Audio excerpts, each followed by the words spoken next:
অদিতি কর্মকার, 2022 TET pass D.El.Ed ঐক্যমঞ্চের আপনাদের মতোই একজন সাধারণ সহযোদ্ধা।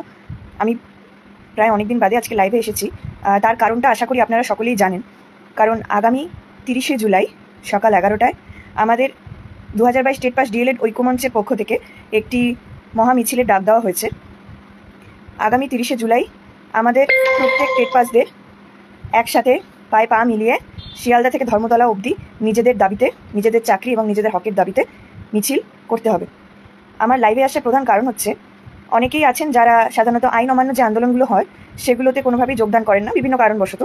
তাদের প্রত্যেকের কাছে আমার অনুরোধ, আগামী 30শে জুলাই যে যত দূরেই থাকুন না কেন, নর্থ বেঙ্গল হোক, সাউথ বেঙ্গল হোক, বাঁকুড়া, বীরভূম, পুরুলিয়া এবং অন্যান্য যে সমস্ত জেলা আছে, তারা প্রত্যেকে যারা 2022 টেট পাস করেছেন তারাই মহামিছিলে যোগ দেবেন।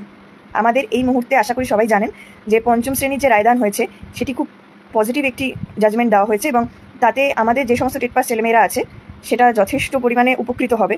একটা বিপুল সংখ্যক ভ্যাকেন্সি বাড়বে প্রত্যেক দফা, দফাটা একটু বেশি, প্রত্যেক দফায় শিক্ষক নিয়োগ হবে এবং ধাপে ধাপে পঞ্চম শ্রেণী যুক্ত করা হবে।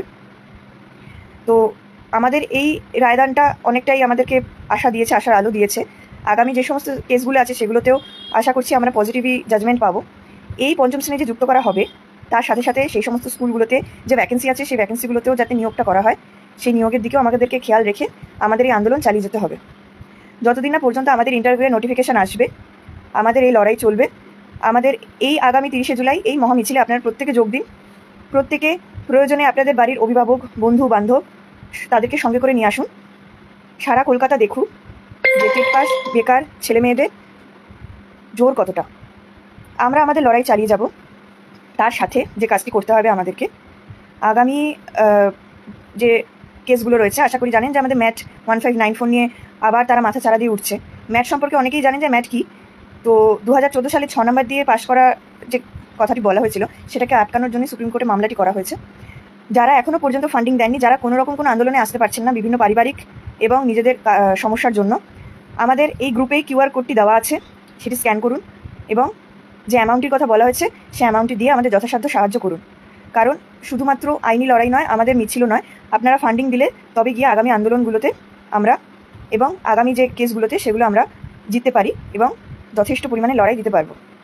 আবারও বলছি, আমাদের লড়াই, আমাদের অধিকার, আমাদের সবটাই আমাদেরকে নিজেদেরকে ছিনিয়ে নিতে হবে। আগামী যে সমস্ত আন্দোলনগুলো হবে সেগুলোতেও যেমন আসবেন। আগামী 30শে জুলাই আবারও বলছি সকাল 11টায় শিয়ালদা বিগ বাজারের সামনে আমরা প্রত্যেকে অপেক্ষা করব। আমি আসছি এবং আমাদের আরও যারা অ্যাডমিনরা আছেন, যারা সহযোদ্ধা আছেন, তারা প্রত্যেকে আসবেন। আপনারা দয়া করে আসুন, এই মহামিছিলে যোগদান করুন এবং আপনার লড়াইয়ের জন্য গলা ফাটিয়ে চিৎকার করুন। কারণ আমাদের লড়াই আমাদেরকে লড়ে নিতে হবে।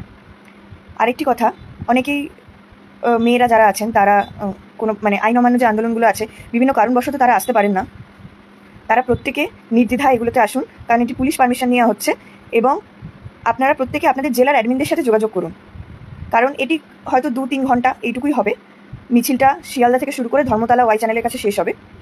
আমি আবারও বলছি, প্রত্যেক সহযোদ্ধারা আসবেন, প্রত্যেক জেলার যে সমস্ত সহযোদ্ধারা আছেন বাইশ টেট পাস, তারা প্রত্যেকে এই মিছিলে যোগদান করুন। স্পেশালি যে সমস্ত মেয়েরা আছেন দূরের, তারাও প্রত্যেকে আসুন এবং আমাদের ম্যাটের যে ফান্ডিং তোলা হচ্ছে সেই ফান্ডিংটি দিন। আবারও আমাদের এই পঞ্চম শ্রেণীর যে রায়দান হয়েছে আপনারা সকলেই জানেন, সেটি যথেষ্ট ভালো একটি রায়দান হয়েছে। তার জন্য সকলকে আমরা ধন্যবাদ জানাচ্ছি। আমাদের যে সমস্ত উকিলরা ছিলেন এবং আমাদের যে সমস্ত সহযোদ্ধারা আছেন প্রত্যেকে আমরা ধন্যবাদ জানাই। আমাদের এখন একটাই লক্ষ্য, প্রত্যেকটা স্কুলে আমাদের ক্লাস 5 যুক্ত করতে হবে। প্রত্যেকটা দফায় যুক্ত করে সেই সমস্ত স্কুলগুলোতে শিক্ষক নিয়োগের ব্যবস্থা করতে হবে। আমাদের আগামী দাবি, আগামী লক্ষ্য, আগামী স্লোগানও 30শে জুলাই এটিই থাকবে। যত দ্রুত সম্ভব আমরা চেষ্টা করবো আমরা যাতে স্কুলে যেতে পারি। যত দ্রুত সম্ভব আমাদের প্রত্যেকটি সহযোদ্ধা যেন স্কুলে যেতে পারেন, তাদের বাবা মায়ের মুখে, তাদের পরিবারের মুখে হাসি ফুটুক, এটাই আমরা চাই।